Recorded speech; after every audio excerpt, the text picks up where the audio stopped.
ownership seems like it's becoming a thing of the past. Why buy a DVD when you can just stream from Netflix? Or why buy CDs, if anyone does that anymore, when you can just access the music as well as fascinating payments-related podcasts on Spotify? So is ownership really dead? And what does that mean for how we transact with each other? Let's get into that in this episode of Navigating Digital Payments. Welcome to the Navigating Digital Payments podcast, brought to you by Worldline, bringing you the latest innovations, trends, and predictions about the future of payments. Hello, and thank you so much for joining us for this episode of the Navigating Digital Payments podcast. I'm David Daly. I look after the Discovery Hub here at Worldline. And today I'm really thrilled to be joined by Johan Maes, who is part of Worldline's labs, which is where lots of the cutting edge research and investigation into new technologies and solutions takes place. So Johan, welcome to the podcast. Hi David, happy to be there. Great to have you joining us. So later, I really want to come to you to answer this question of whether ownership of goods is really coming to an end. But first, to lead up to that, I'd like to get your views on how business models have been changing. So maybe you can start by sharing your view on that, Johan. How have you seen that business models have been evolving? But there are the obvious cases that you already mentioned in the media. I don't think there are a lot of people buying CDs or even MP3s anymore. Everybody is using Apple Music, Spotify, or alike. So the streaming services. Same thing with the visual content, Netflix and the like. So it's really about paying for the service, and there it makes a lot of sense because you have access to a very wide range of content, even more than if you would buy it yourself. But also in some other areas, it's starting to be more, no longer buying stuff, but paying for the usage. In transportation, we know it. Every city has its sharing bikes or other ways of transport, the car sharing solutions. So even in those areas, you also see it coming up. So it definitely is a shift from ownership to usage and to value that it generates for users gradually, of course. Huh? And it's interesting you mentioned that, because those first examples, the Netflix, the Spotify, the Apple Music, it's really about first digitization, no longer having physical goods and then being able to access it instantly, I suppose, when you're online. But when you start to talk about things like car sharing, that's physical goods again, and actually high value physical goods that we're talking about. So what do you think has driven some of that change that we're seeing? If you talk about the more expensive goods like a car, it definitely is also financial aspects. It's much more affordable to pay for the usage of a car a few times a week, a few times a month, than in order to buy it and maintain it. That there are clearly in some cases, it definitely is finance driven. In other cases, it's convenience driven and reach, like the media example, where you can access any records in the world instead of the 100 that you have bought. So what you mentioned there really are the benefits from the consumer side. So the fast access, the not having a large upfront cost. Do you also see that there are any benefits in these business models for the providers of those services? But definitely, you have a recurring revenue stream. Instead of having a one-off, which often is bigger, you have indeed a customer that is, if you provide a good service and he's happy with what you're doing, it is a customer for months, for years, for the rest of his life, if you're lucky. So in that sense, it makes a lot of sense from a business point of view. And also if you reason from a sustainability point of view, it also makes a lot of sense, because then companies that bring the services to the market and the goods they need to run those services, they want them to last long. So things will become more durable, things will last longer, things will be used a lot more than if it's all focused on, I have to sell a new item and in a few months or years I want to sell another item, because if not, my business is almost dead. And that's really interesting, Johan, because I'd often thought about the sustainability angle in a sort of obvious way, like the car sharing example, but not in the kind of the length of service of goods? Because as you say, with traditional selling of a product, once you've bought it, there's no more revenue for the business that sold it to you. And so actually they kind of want you to want the next one with the next new feature or whatever as soon as possible, because then that brings more revenue for them. So maybe it reduces a little bit the kind of consumption focus in society. So that's a really interesting point. And to pick into that, it's also an advantage for the consumer, because if you buy a car, it will be the same car for many, many years, and you try to use it for a long time, no doubt. But if you use the car, then indeed the part gets renewed gradually, and you always have access to those newer features and newer functionalities as well.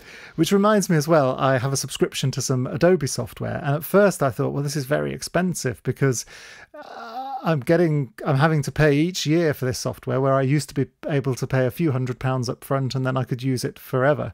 But when I looked at the practical reality, it was that I always ended up having to upgrade after 2 or 3 years because of operating system compatibility or support for a new camera. And so actually, I'm not convinced it is more expensive for me overall. But what it does mean is I'm always up to date and I never have a big one-off cost. So in that sense, I found it actually to be really good. So in a moment, Johan, I really want to come on to how these evolutions in business models are going to change how we pay for things. But first, I just want to take a moment to remind people that if they want to get in contact with us, propose topics for future podcasts, give us any feedback, then you can reach us by emailing ndp-podcast@worldline.com. And please do take a moment, if you haven't already, to subscribe to the podcast and leave us a rating and a review.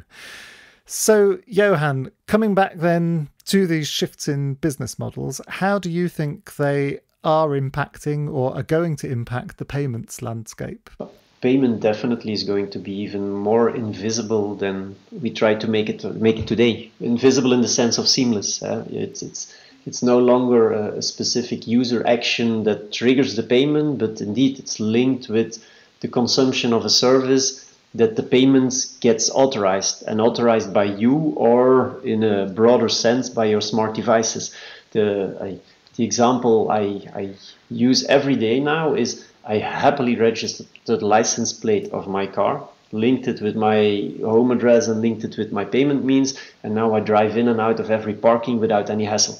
So it's about that's not a change in business model, but just to illustrate that payments are really getting more invisible. And if you start paying for the usage of something, when you use it, and in a reduced time, only the time that you use it, then the payment behind the scenes can automatically be done and be reported to you, so you can validate it and you can make a contestation if needed. But the autonomous part, the seamless part, the invisible part will only be reinforced. And that immediately reminds me, Johan, of a discussion we had in the Discovery Hub about what do we mean by invisible payments. And of course, it's not that there's no action, but it's precisely what you say. It's that the action is one that you are performing anyway to consume the goods or the services. So as you said, obviously you have to drive into a car park to park your car there. That's not an extra action over and above what you would have to do anyway. And the payment then can be, we would say that's invisible because you haven't had to do anything extra. You haven't had to present a card or do something in an app. Everything is taken care of for you behind the scenes. If it is clear for the consumer that by consuming something, by doing something, what he will have to pay, then why does the payment need to be the separate action? I'm still dreaming of walking into the bakery store and saying, 2 croissants, please. And if they recognize my voice, they can launch the payment automatically with my wallet. I don't want to take out my smartphone or my card to tap on that terminal. It can happen fully automatic. And if we're going to see these kind of autonomous, frictionless, invisible payments used more and more, what, in your view, is then the impact for payment processing in the background? But you definitely will see more, let's call it micropayments. There will be smaller amounts for the time you consumed something or a small thing that you did, and smaller amounts potentially even going in both directions. You can pay for a service, but you can also maybe get rewarded for example, sharing some data of stuff that you did. So really valorizing it. So it's about those micro payments. And in order to get there, no doubt, maybe we need some more efficient payment schemes than the traditional card payments that we see everywhere. When we say micropayments, how small, in your view, could a micropayment be? But up to 1 cent even. You imagine services that you consume while you're doing it. Imagine an insurance, a car insurance. If you calculate that per mile, you come to the level of cents or something like that. So if you settle that on the fly or while you're using it, then indeed it can go up to the 1 cent transactions, and then fees for that need to be hyper low. So you need an optimized system, for example, using a special purpose digital currency. That's where you can make a closed loop system or either a digital euro, general purpose, or you create something specifically for that use case, and you can really optimize, make it even programmable, to use some heavy words here, to add what you're consuming, the digitized version of the assets you're consuming with the monetary aspect.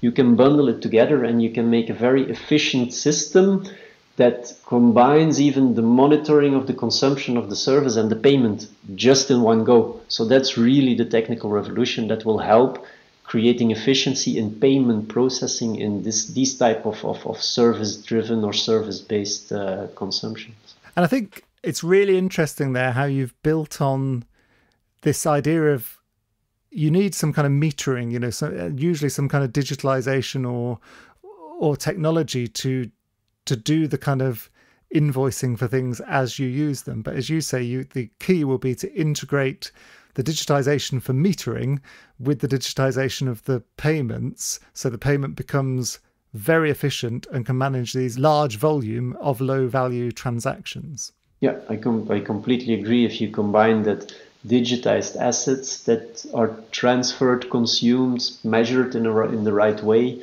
if you combine that with the monetary aspect and the transfer of monetary value, then you have an efficient system.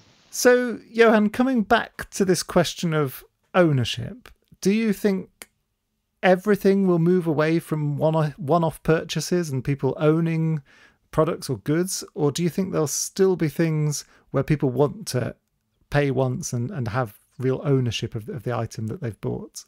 Well, I think the world where people own nothing anymore, we're not quite there yet.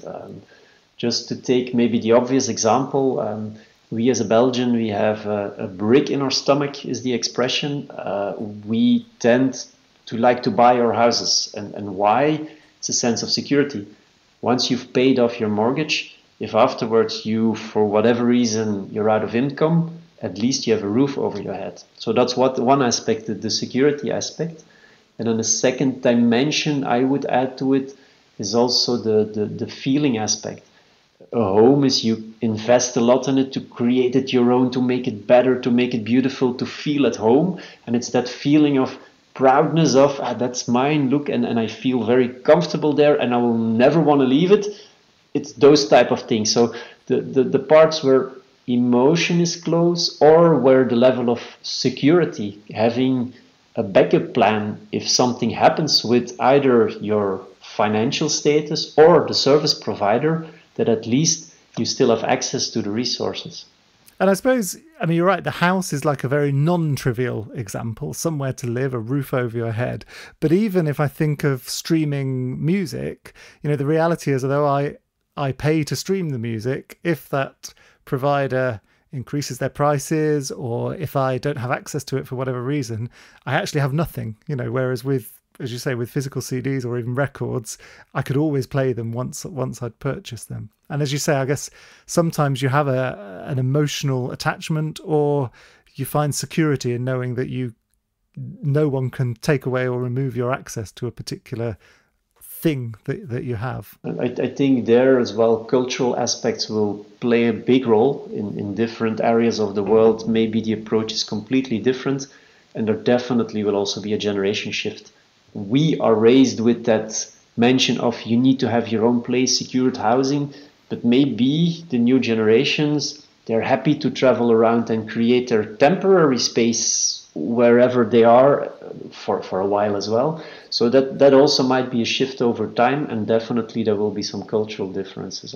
And if I look at myself, I would say that for the consumables, in a broad sense of the word, a car for me is also consumable, a phone as well. It's the stuff that you renew once in a while by definition. I'd be happy to use them in a service-oriented way, because then I'm sure that the usage is maximized, the intention also for the providers to have a long-lasting product, to use it in an optimal way from a point of view as a society. I definitely see all the benefits there, and I would right away go there. The other elements where the feeling and the home and the clothes and the proudness and the investment is there, that would be more difficult if I look at myself. And I guess you're right that, of course, there's cultural variations, but also just simple variations from person to person. Because like you, Johan, I'm not very attached emotionally to my car, but I do know some people who definitely are emotionally attached to their cars, and they might have a different view. So coming right back to put you on the spot, coming right back to that question we had at the start. So in your view, does no one want to own anything anymore? The answer is, as very often, it's not black nor white, so I would have to answer no. For some things, definitely yes, and there are big advantages for the individual, for the businesses providing it, and for society.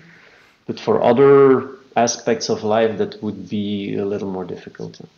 So, Johan, it feels like we covered a lot of ground there, obviously starting by looking at how business models have evolved, why they've evolved, both from a consumer and from a business perspective.